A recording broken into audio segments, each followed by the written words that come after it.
Good evening. One of the main witnesses testifying about the Estina Dairy project today changed his testimony about meeting the Guptas. Tabethe previously told the Zondo Commission of Inquiry into state capture he hadn't met any of the members of the family that's come to be associated with that issue. Today, he said, he had been to Saxonwold and he had met them. Tabethe was the Free State agriculture head who signed off on the Estina Dairy project. It saw millions of taxpayers' rands given to a company that had previously only 16 rand in its bank account. Manqoba Mchunu is joining us now. He, of course, was in that commission for much of the day. Manqoba, good evening to you. Okay, how did Tabethe explain this? First he said one thing, as I understand it. Now he said something else. Of course, you recall when he appeared before the commission earlier on, he's been there 3 times, I think 4 times now, at the commission. He had denied any involvement or meeting the Gupta brothers, and of course today saying that he wants to rectify this. He of course submitted a new affidavit to the commission, and he says that, I wanted to rectify this point. I did actually go to Saxonwold. Let's take a listen. You'll remember, Chair, I had reflected that I had not met before. But upon reflection, Chair, I remember that I had met people from Paras in an address that was given to me, which comes to be the residents of the Guptas. Hence, this affidavit says I need to correct that because I had been there and I had met the Paras people in that residence. So, somebody called you and said there were people from Paras, from India, who wanted to meet with you. That's correct, Chair.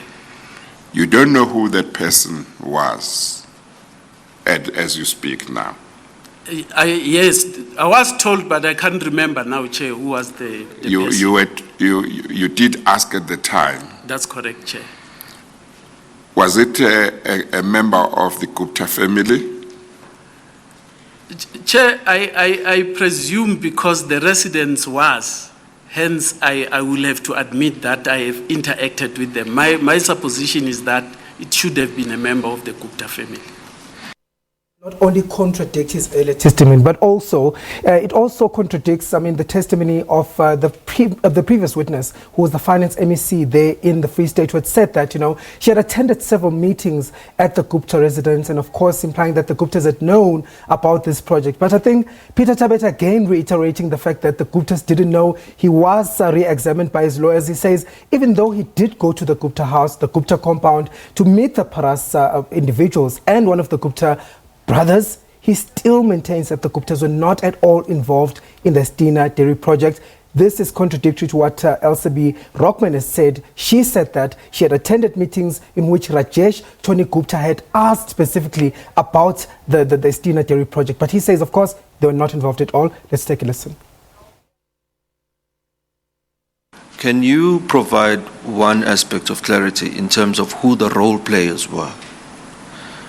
More specifically, the role of members of the Gupta family. What was their role in the entire scheme? Chair, according to my understanding, they had no role in the scheme. Well, I have to ask that question again, because you've already admitted to having a meeting at Saxonwold, have you not? Yes, I have, Chair. Now, would it reconcile then to say that they had no role in the scheme and yet you were at Saxonwold? Yeah, Chair, my understanding is that the meeting that was organized for me was to meet the Paras people who were responsible, has the responsibility for implementing the project. Make sure that I understand this correctly. There's Paras and there's Pares, which is a place in the Free State, right? Paras is the name of a company here. Yes, Paras is the name of the Indian company that was supposed to come on board. So this was really the expertise in this particular project, because this is a dairy project that's, a dairy company is already running in India that was supposed to bring in the expertise of how to run this farm. But of course, we do know that Estina ended up being the one running this project, and Paras was not part of it at all. And Estina was run by somebody who's in IT, who doesn't know anything, and that's why we saw things like the dying of cows and so forth, and the project failing. Okay, the Deputy Chief Justice, Raymond Zondo, the most important person in the room, how does he see all of this? He's seeing someone saying X, and now that same person is saying Y about meeting the Guptas. I mean, it was a very tough day for the Chief Justice as well as the evidence leader. I mean, trying to get some of the details out of Tabethe. I mean, he appeared evasive on many occasions, and he appeared not to know some things, passing the buck to, junior officials and saying that they are the ones who knew what was happening. I was not involved. I could not go there directly. And of course, the chair, very frustrated about his evidence and some of the things that, they really had to dig out of it. Let's take a listen. You were the accounting officer, Mr. Tabethe, and if you have got people working for you and they don't do their job properly, you take responsibility as the head of department and accounting officer. Is that not so? I agree, Chair.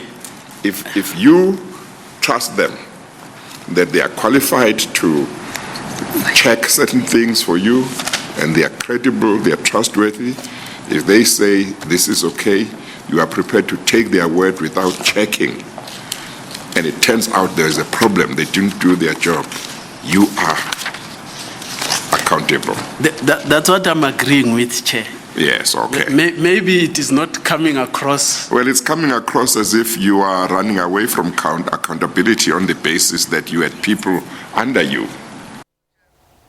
Strong words, it seems, from the Deputy Chief Justice there, running away from accountability. All right, Peter Tabethe, he's come and gone several times to this commission. Is he now done? Well, he seemingly is done for now, but of course you know that he might still be called at a later stage if somebody else implicates him. But it did indicate that he does intend to cross-examine the former MEC of the Free State for Finance, Elsabe Rockman, on her testimony, which implicates him. Manqoba Mchunu, many thanks. Thanks very much indeed. So Peter Manqoba standing by for you with more on the situation regarding water in